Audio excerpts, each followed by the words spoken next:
Okay, so Exodus, it's the second book of the Bible.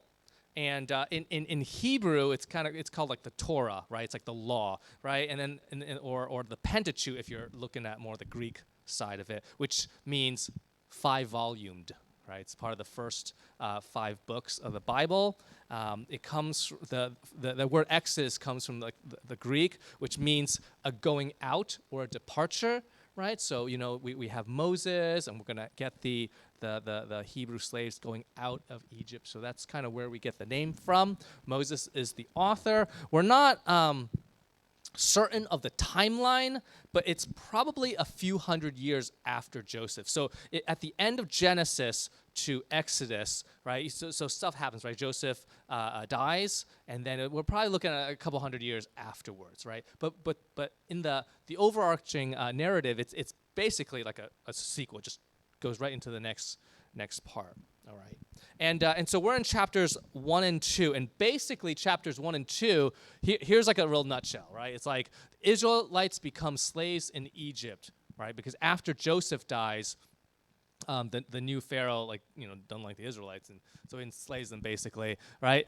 Pharaoh tries to destroy the Israelites by having all the male children killed. Moses is born. You have the whole basket and the thing. Pharaoh's daughter finds Moses and raises him as an Egyptian prince, basically. Moses kills an Egyptian who's abusing Israelite slaves, and so he then flees to Midian, where he saves the daughters of the priest of Midian, and he marries one of them, Zipporah, right? I don't know if you guys have seen what the original Prince of Egypt movie, right? It's like, oh, okay, right? And then later on, there was like a Christian Bale movie, Exodus. I didn't see that one. That one probably takes more artistic a license. But we see a lot of this stuff. Okay, so that's basically, in a nutshell, chapters 1 and 2. What we're going to do today, though, is we're going to explore chapters 1 and 2, and we're going to look for fear, courage, and how God is working through all of it. Right, so this is not an easy time for God's people, right? For the Israelites, they are oppressed, they're under slavery, right? But in this, God is working, and that's what we're going to explore. So fear, courage, and how God is working. Okay. And so chapter 1 is the Israelites oppressed. That's basically the whole chapter. All right, I'm going to read verses 6 to 9. It says this: Now Joseph and all his brothers and all that generation died. But the Israelites were exceedingly fruitful. They multiplied greatly, increased in numbers, and became so numerous that the land was filled with them. Then a new king, to whom Joseph meant nothing, came to power in Egypt. Look, he said to his people, the Israelites have become far too numerous for us. Okay, and then he makes the decision to oppress them. And so the first thing we want to look at is, remember, we're looking at fear, courage, and how God is working, right? Look at fear, right? Pharaoh had a lot of fear, right? His fear was xenophobia, right? We actually see that word thrown around today, right? Xenophobia is basically fear of strangers and foreigners, okay? He looked at these people, and they're like, hey, these are, yeah, they're living in our land, and they've been here for a while, but they're not Egyptians. And he was scared of them. We still have that today, right? We still have a world where there are people who look around our country and say, hey, there are people here who aren't like us, and there's still fear over that. And this fear leads to oppression, right? First, and we're not going to read it, but in verse 11, Pharaoh imposes forced labor on the Israelites. Right? And eventually it gets so bad that Pharaoh says, hey, this is still not working. He basically starts a process of genocide in verse 16 and then 22, right? At first it's like, hey, let's take a look at these baby boys, and what are we going to do? And he talks, and he orders the midwives to kill the baby boys, and then it's just like, hey, all baby boys, just get rid of them, right? And so I want to actually touch on the midwives. This is actually a cool little thing. A lot of times people read this and just kind of gloss over it, but there's a lot of stuff here, okay? So the midwives, Shiphrah and Puah, right? Now, a lot of when I was a kid and I read this, I just thought, yeah, there's like two midwives working hard for the money, and just doing the thing, right? But if you stop and think, wait a minute, there's a lot of people. These two midwives are doing are doing everything, like running. Okay, got a baby. Okay, we gotta go across the hall. Go across the street to do this, right? No, these two midwives, Shiphrah and Puah, are probably like the leaders of a lot of midwives. And here's the really cool thing, right? We actually don't know. Wait, are they Hebrew midwives, or are they Egyptian midwives to the Hebrews, right? And we're not entirely certain because the names are not really Egyptian, and so it's like, right? But then if you think about it, if their role was to kind of monitor Hebrew births and commit genocide, why? It would be crazy for Pharaoh to entrust this task to Hebrew midwives. You wouldn't ask Hebrew women to participate in their own genocide, right? And so some people think, hey, we think these are actually Egyptian, and they're also high up in the midwife, rankings. So it makes sense that it's possible that they're actually Egyptian women who are overseeing the Hebrew the midwives for the Hebrews. Okay, and so then what we see is these midwives, Shiphrah and Puah, they feared God over Pharaoh, right? So they also had a fear, but their fear was more along the lines of like understanding that God is greater than Pharaoh. Remember, Pharaoh is looked upon as like a like walking deity, right? They look at Pharaoh as if he is a god, and these midwives feared God over Pharaoh and acted to save the baby boys. And then God blesses them and increases and gave them their own families, right? We see this in verse 21. And if that's true, well, no, it is true. I mean, if it is, these are Egyptian midwives and not like Hebrew, it's really neat if you think about it. This would be like the first time in Scripture where God blesses a group of people who are not his people. Because remember, God is calling Abraham out. It's like, God, Abraham is his people, his chosen people. He promises them. And here God blesses these midwives. And so to me, it's really neat. And you're thinking like, well, what's going on? It's because this is pointing to something. This is pointing to the fact that even from the beginning, God's people was never just about the Jewish people. It was always about the entire world, right? And so here we see that. It's like we see that pointing, right, through Shiphrah and Puah, which is really cool, right?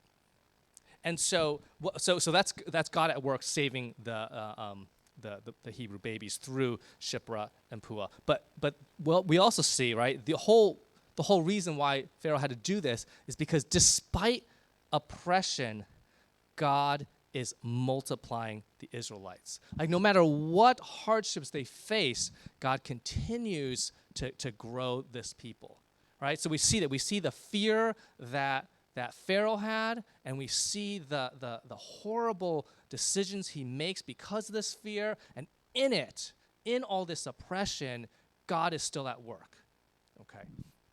And so we then get to chapter 2. We're going to look at chapter 2 in two parts. The first part is verse 1 to 10, and this is basically the story of Moses' birth. Okay, I'm going to read it. It's kind of long, right? But bear with me. It's verse 1 to 8. Now a man of the tribe of Levi married a Levite woman, and she became pregnant and gave birth to a son. When she saw that he was a fine child, she hid him for 3 months. But when she could hide him no longer, she got a papyrus basket for him and coated it with tar and pitch. Then she placed the child in it and put it among the reeds along the bank of the Nile. His sister stood at a distance to see what would happen to him. Then Pharaoh's daughter went down to the Nile to bathe, and her attendants were walking along the riverbank. She saw the basket among the reeds and sent her female slave to get it. She opened it and saw the baby. He was crying, and she felt sorry for him. "This is one of the Hebrew babies," she said. Then his sister asked Pharaoh's daughter, "Shall I go and get one of the Hebrew women to nurse the baby for you?" "Yes, go," she answered. So the girl went and got the baby's mother. Okay, so here we see courage, right? I think we see courage in the mother and the sister to kind of hatch this plan, right? Courage to act on this, and then courage to approach Pharaoh's daughter, because you have to understand, right? There's basically like a lot of racism in this country, right? The Egyptians look at the Hebrews and do not like them, right? They're different from us. They do not like them. And so and there's been a law, right, to say, hey, baby boys need to die. And so for Moses' sister to say, okay, I'm going to actually approach the daughter of the guy who made that law to see if we can work something out to save Moses, that took courage, right? It took courage from Pharaoh's daughter, right? She had to defy Pharaoh's order, right? And also remember, as she raised him, Pharaoh's identity as a Hebrew boy was not a secret, right? It's not like something she could, if you just think about it, right? One day she shows up, "Hey, I got this baby boy." "What? I didn't know you were pregnant. How did this happen?" Right? It's 3 months old already. Like, whose kid is it? Right? You're in the court of Pharaoh. She's not going to be able to hide this. They're going to know that this what she did. Like, they're going to know it, right? And some of you may think, oh, like, yeah, but she's Pharaoh's daughter, right? And we that's when we start bringing like Western culture into it. It's like, oh yeah, she's like daddy's girl. She's just like Pharaoh. She probably doesn't call her dad Pharaoh, but like, like, Dad, can I do? It's not like that, right? It's like there's still a hierarchy here. So it took courage for her to defy that law, defy Pharaoh, and now this courage for both the mother, the sister, and Pharaoh's daughter, it comes from love and compassion, right? For the mother and the sister, that's obvious, right? It's their child and brother. And for Pharaoh's daughter, it was she something changed in her, right? Like, she lived in a culture that said, yeah, it's a good idea to get rid of all the Hebrews. And yet something in her says no, like she had compassion on this baby. So it took courage, and that comes from love and compassion. And we see God at work here in incredible ways. I think the first thing is the fact that the basket plan worked. I mean, the basket plan was, it's crazy, right? I mean, the Nile River is the largest and the longest river in the world. Actually, technically, if you say, like, what volume of water, Amazon's bigger. But it's the longest, okay? It's a bigger river, okay? I know there's somebody out there who's, like, fact-checking me. It's like, hey, the largest river is technically the Amazon, right? That's true, right? By volume. But the Nile River, it's the heartbeat of the Egyptian empire, okay? And so this is not like, I don't know, like even the rivers around here, like the Connecticut River, the Farmington River, I don't know, one of our rivers, right? They're pretty big, right? But the Nile, it's huge. And so to send a baby in a basket that you made, that is not the kind of plan that makes sense. It was a plan out of desperation, because they realized, hey, we got to do something, okay? And not just, okay, that the plan worked, but God is also at work in the timing. The timing had to be perfect. It had, the basket had to go down when the Pharaoh's daughter was bathing in a way that's like, okay, she can see it, and God had to change Pharaoh's daughter's heart. Because this could have easily been, hey, we got a basket. Oh, it's a baby. Oh, it's one of those babies. All right. Hey, perfect. Kill it. Right? That could have easily turned out that way, right? So all of this is God at work in all of it. And so then we get to the second half of chapter 2. This is verses 11-25. This is when Moses flees to Midian. I just want to show you a quick map of basically what we're looking at here, right? So remember how the Israelites lived in the area of Goshen, right? So if you're a map person like me, I just love looking at stuff like this. I know exactly where this is. If you're not into geography, this is basically modern day the northeast or the top right side of Egypt, and you can see Israel there. So this is where we are at, right? Goshen is, remember, where Joseph had Jacob and all his family settle there. And then Midian is down over there, okay? So after Moses kills the Egyptian, he flees to Midian, okay? And so I'm going to read this. It's from chapter 2, verses 11 to 15. One day after Moses had grown up, he went out to where his own people were and watched them at their hard labor. He saw an Egyptian beating a Hebrew, one of his own people. Looking this way and that and seeing no one, he killed the Egyptian and hid him in the sand. The next day he went out and saw 2 Hebrews fighting. He asked the one in the wrong, "Why are you hitting your fellow Hebrew?" The man said, "Who made you ruler and judge over us? Are you thinking of killing me as you killed the Egyptian?" Then Moses was afraid and thought, "What I did must have become known." When Pharaoh heard of this, he tried to kill Moses, but Moses fled from Pharaoh and went to live in Midian. Okay, so just a side note on just Moses' life, okay? Everyone knew who Moses was, and no one liked him. I mean, obviously some people liked it, but they didn't like it, right? So the Egyptians, they knew that this little prince is not one of them. Okay, they knew who he was. And the Israelites also know, he's the one that kind of got away. He's the one that kind of made it. And now, and think about it, right? You're doing hard labor, and you see, like, you probably should be here with us, right? So the Hebrews, they're not loving Moses either, okay?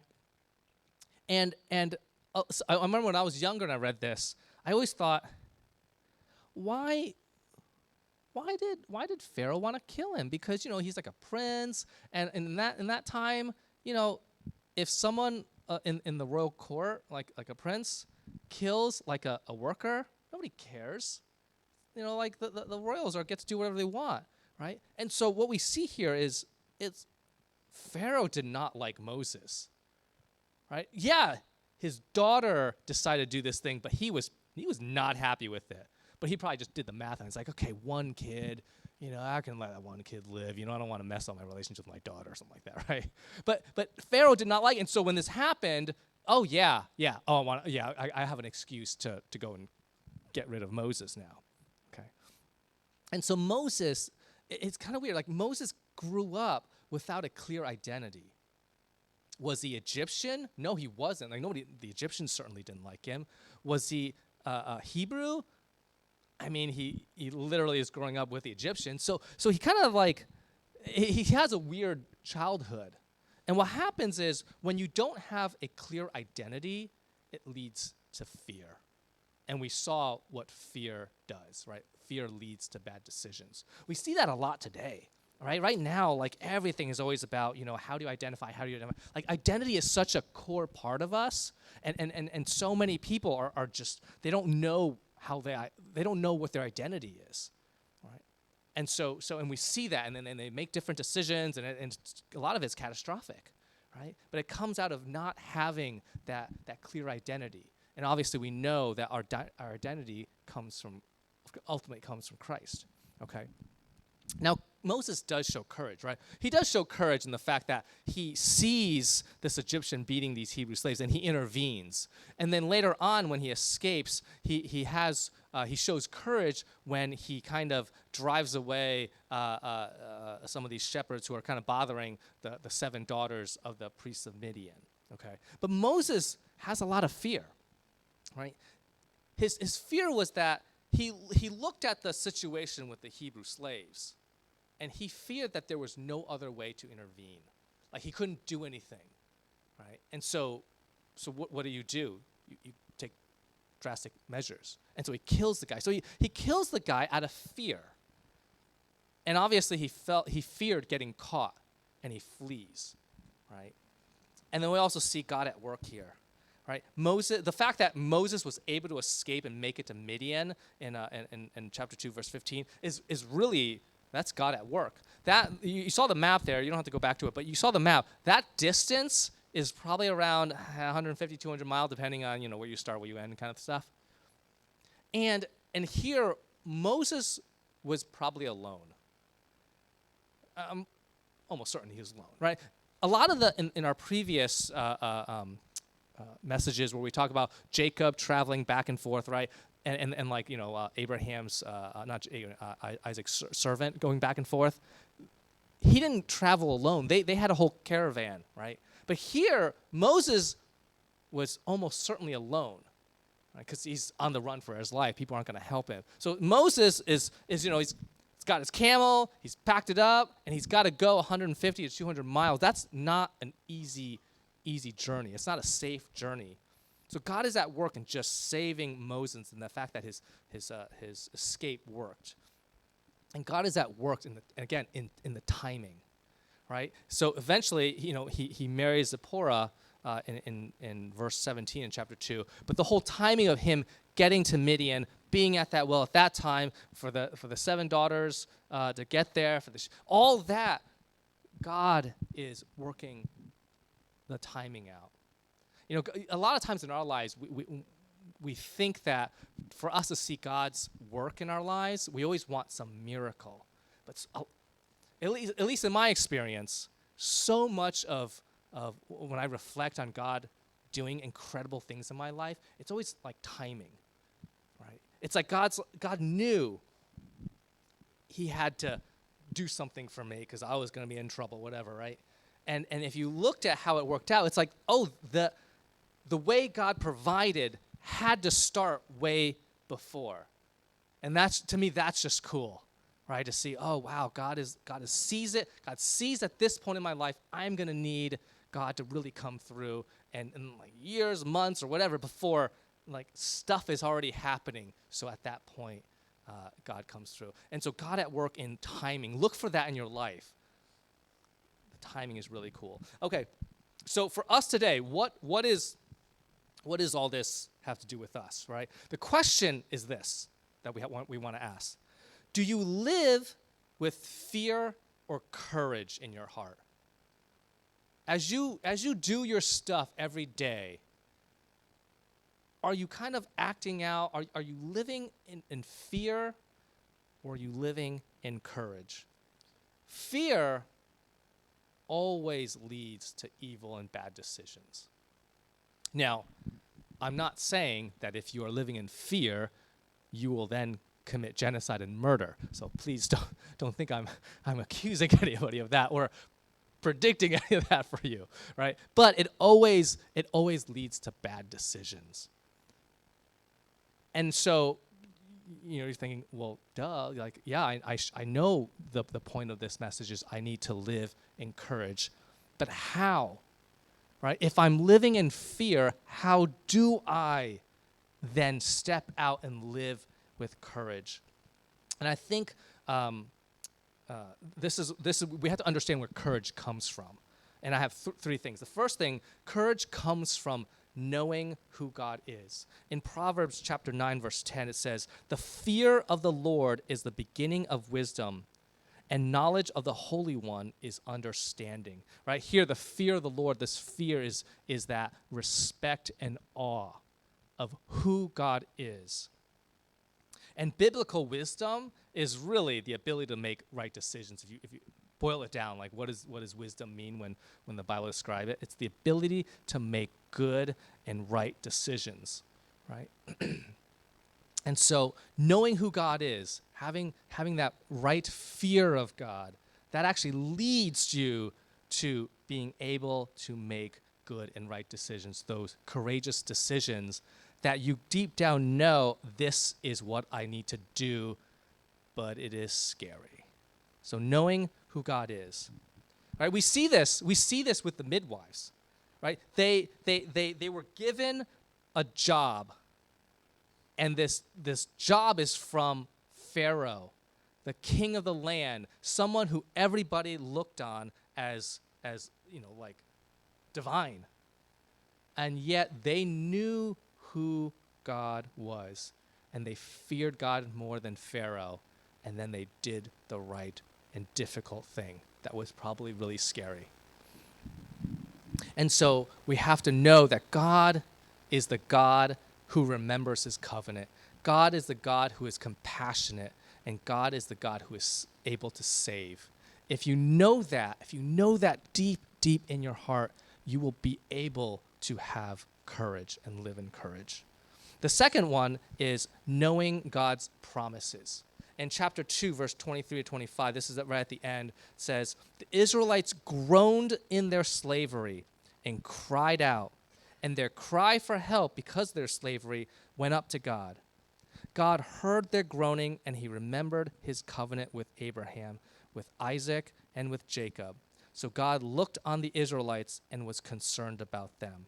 Right? You have to know that God has made promises, and God keeps his promises. Right? And so right at the end of chapter 2, that's what it's saying. It's like, this is what God is doing. Right? God has kept his promises. He hears their cries. And the last one is this. It's knowing that God is working.